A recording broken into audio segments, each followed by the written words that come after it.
आज हम जा रहे हैं माँ धारी देवी के दर्शन करने के।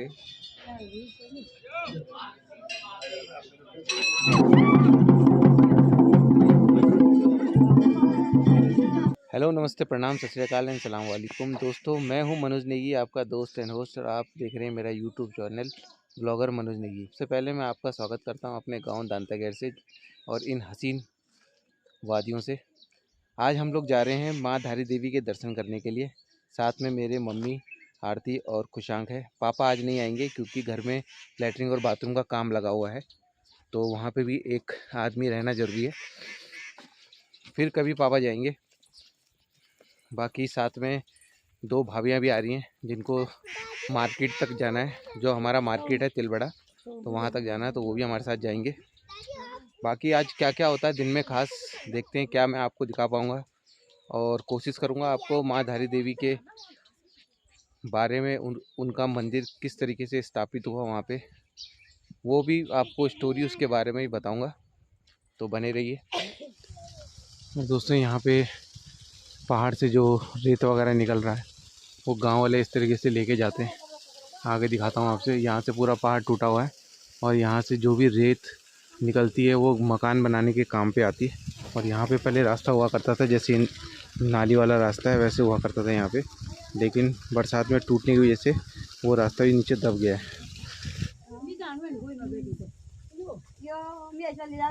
खतरा है यहाँ पे चलने के लिए, खुशांक के लिए, तो दादी उसको अपने पीठ पे बैठा के लेके जा रही हैं। यहाँ पे खुशांक थक चुका है। कुछ थक गया? गोदी में जाना है। गोदी में जाना है ना, गोदी में नहीं, हमारी खुद हालत खराब हो रही है। और दोस्तों, अभी हमें यहाँ से चल करके सीधे वहाँ पे जाना है, उस पहाड़ के छोर पे, जहाँ पे वो आपको घर दिख रहे होंगे, वहाँ पे हमको जाना है। और देखिए, जिन भाभीयों की मैंने जिक्र की थी जो हमारे साथ मार्केट तक जाएंगे, वो भी आ चुके हैं। तो हम अभी पहुंच चुके हैं गाड़ी में और सामान भी रख दिया है। अब चलते हैं आगे। तो हम अभी धारी देवी मंदिर में पहुंच चुके हैं। गाड़ी मैंने यहाँ पे पार्क कर दी है। बाकी भाई जी की दुकान से हम प्रसाद ले रहे हैं अभी। हाँ बोलो। अभी जाएंगे। तो ये देखिए मेरे पीछे धारी देवी का जो ये प्रवेश द्वार है, कितना सुंदर बनाया गया है। बाकी यहाँ पे आरती और मम्मी ले रहे हैं यहाँ से चुन्नी और प्रसाद। ये माँ धारी देवी के लिए एक चुन्नी रख रहे हैं।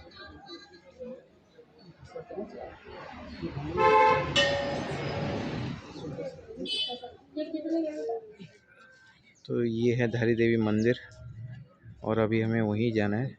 और पीछे जो ये गांव देख रहे हैं आप, ये है धारी गांव।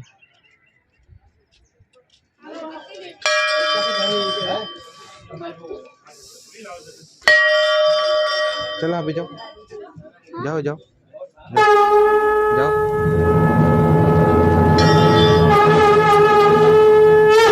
जय माँ धारी देवी। सर्वमंगल मांगले शिवे सर्वार्थ साधिके शरणे त्र्यंबके गौरी नारायण। माँ धारी देवी के मंदिर और देवी माँ को अलौकिक शक्तियों की देवी कहा जाता है। दोस्तों, आज की इस वीडियो में हम आपको बताएंगे कि माँ धारी देवी कौन थी और वो सर जिसकी धारी देवी मंदिर में पूजा होती है, उसकी सच्ची कहानी आखिर क्या है। दोस्तों, यूँ तो माँ के बारे में अनेकों कहानियाँ प्रचलित हैं। अनेकों जगह पर और अनेक लोगों से बात करने पर अनेक प्रकार की कहानियाँ माँ के बारे में सुनाई देती हैं, परंतु जो सबसे ज़्यादा प्रचलित कहानी है वो यह है कि माँ धारी देवी 7 भाइयों की इकलौती बहन थी और माँ धारी देवी बचपन से ही अपने भाइयों से बहुत प्यार करती थी। उन्हें अनेक प्रकार के स्वादिष्ट व्यंजन बनाकर खिलाती थी और उनका पूरा ध्यान भी रखती थी। हालांकि माँ धारी देवी की ये कहानी तब की है जब वह केवल 11 या 12 वर्ष की थी, परंतु जब उनके भाइयों को यह पता लगा कि उनकी बहन के ग्रह उनके लिए खराब हैं, उनके लिए बिल्कुल भी ठीक नहीं है, तो वे सभी अपनी उस बहन से नफरत करने लगे। अपनी उस बहन के जन्म के समय से वह सभी भाई उससे इसलिए नफरत करते थे क्योंकि जन्म के समय से ही माँ का रंग सांवला था। यह तो थी बचपन की बात, परंतु जब धीरे धीरे वह कन्या बड़ी हुई तो पता चला कि उस कन्या के ग्रह सातों भाइयों के लिए अच्छे नहीं हैं।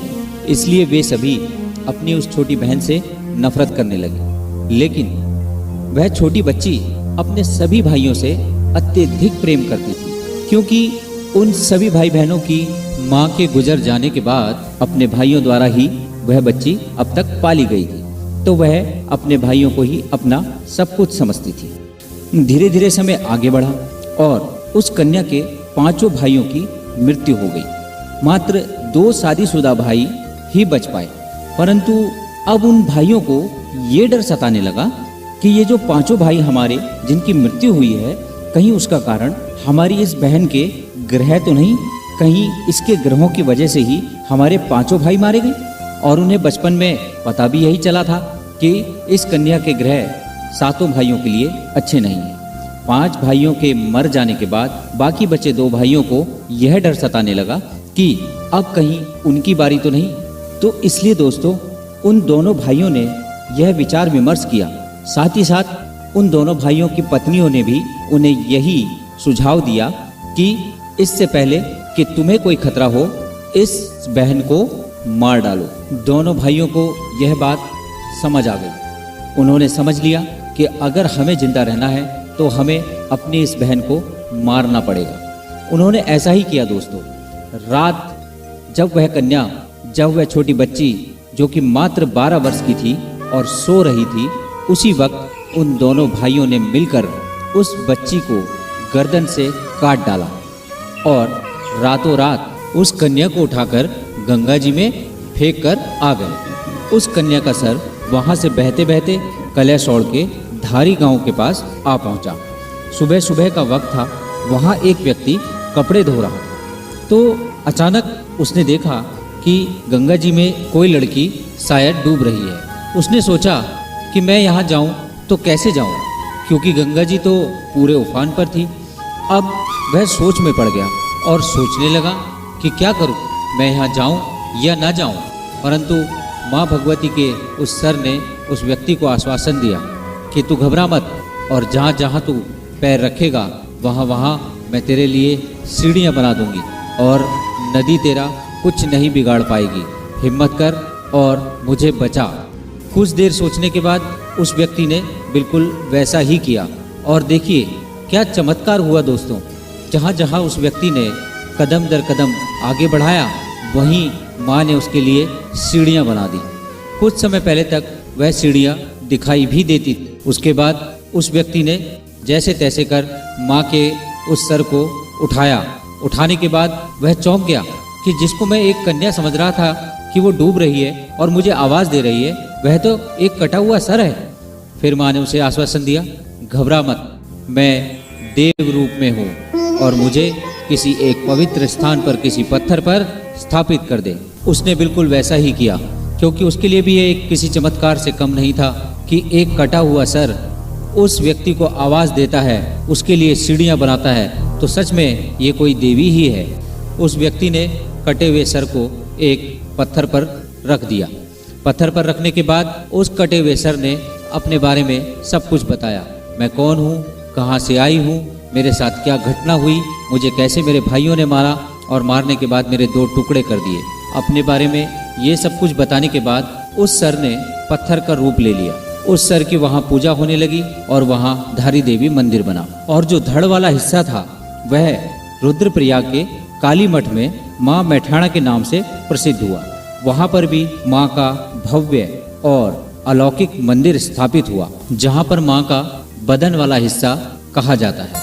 और दोनों ही सिद्धपीठ के नाम से उत्तराखंड में एक अनूठी मान्यता रखते हैं। प्राचीन काल से ही इन दोनों जगहों की उत्तराखंड में अनूठी मान्यता है। कहा जाता है कि यहाँ आकर जो भी सच्चे दिल से जो कुछ भी मांगता है, उसकी हर मनोकामना अवश्य पूर्ण होती है। धारी देवी मंदिर में माँ अपने शांत रूप में विराजमान। एक अन्य मान्यता के अनुसार कहा जाता है कि एक बार माँ का मंदिर और माँ की मूर्ति जल प्रलय में बह गई और कुछ दूर जाकर एक शिला पर जाकर अटक गई। लोग वहां पर भी माँ की पूजा करने लगे। कहा जाता है उस मूर्ति ने फिर एक बार आवाज दी और कहा कि मुझे मेरे ही स्थान पर वापस रख दो, क्योंकि मैं वहीं पर रहना चाहती हूँ। फिर लोगों ने वैसा ही किया और माँ की उस मूर्ति को पुनः उसी जगह पर स्थापित किया और फिर से मंदिर का निर्माण हुआ। उस समय माँ बहुत क्रोधित हुई। आपको यह भी याद होगा कि 16 जून 2013 को जिस दिन उत्तराखंड में भयंकर त्रासदी और जल प्रलय हुई, जिसे कि आपदा कहा जाता है, उस दिन भी माँ भगवती धारी देवी की प्रतिमा को वहां से शिफ्ट किया गया था। कहा जाता है कि 16 जून 2013 को जो वह आपदा आई, वह माँ धारी देवी भगवती के क्रोध का ही कारण था। जैसे कि हम आपको अपनी पिछली वीडियो में बता चुके हैं कि माँ धारी देवी मंदिर में माँ भगवती अपने दिन भर में 3 स्वरूप बदलती हैं, जिसमें कि वह सुबह के समय कन्या अवस्था में और दिन के समय वह यौवन अवस्था में और शाम के समय वही मूर्ति वृद्धा अवस्था के रूप में दिखाई पड़ती है।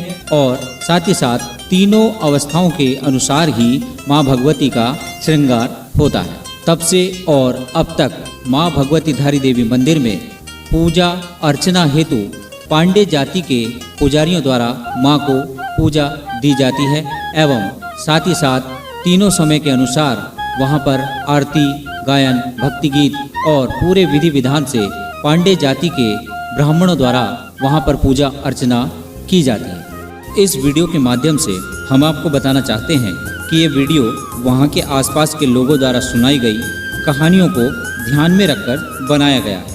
हम इसकी सत्यता को प्रमाणित नहीं कर सकते, परंतु माँ धारी देवी के दर्शन से समस्त कष्ट, समस्त दुख दूर अवश्य होते हैं और माँ सभी की मनोकामना पूर्ण अवश्य करती है। और यह है माँ का नया मंदिर, जिस मंदिर में पुनः माँ को दोबारा स्थापित कर दिया जाएगा। कहा जाता है कि यह उसी स्थान पर है जहाँ पर पहले माँ भगवती धारी देवी की प्रतिमा थी। माँ भगवती धारी देवी के लिए उसी स्थान पर, वहाँ से हजारों फीट की ऊंचाई पर यह मंदिर उसी जगह पर बनाया गया है।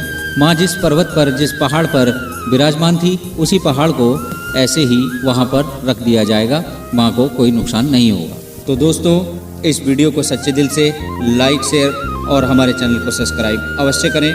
माँ भगवती धारी देवी आप सभी की मनोकामना अवश्य पूर्ण करेगी, ऐसा हमारा विश्वास है। और ऐसी हम माँ भगवती धारी देवी से आशा करते हैं कि माँ भगवती सभी को खुशहाल रखे, सभी की मनोकामना पूर्ण करती रहे।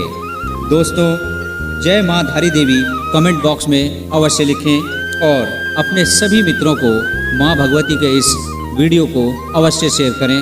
साथ ही साथ हमारे चैनल को सब्सक्राइब भी करें। धन्यवाद। जय माँ धारी देवी।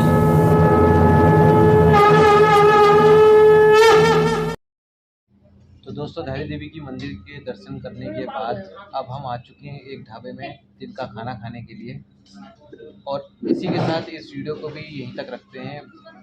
बाकी आप कमेंट करके ज़रूर बताएं कि आपको ये वीडियो कैसे लगी, और मिलते हैं दूसरे वीडियो में। तब तक के लिए अपना ध्यान रखिए। बाय।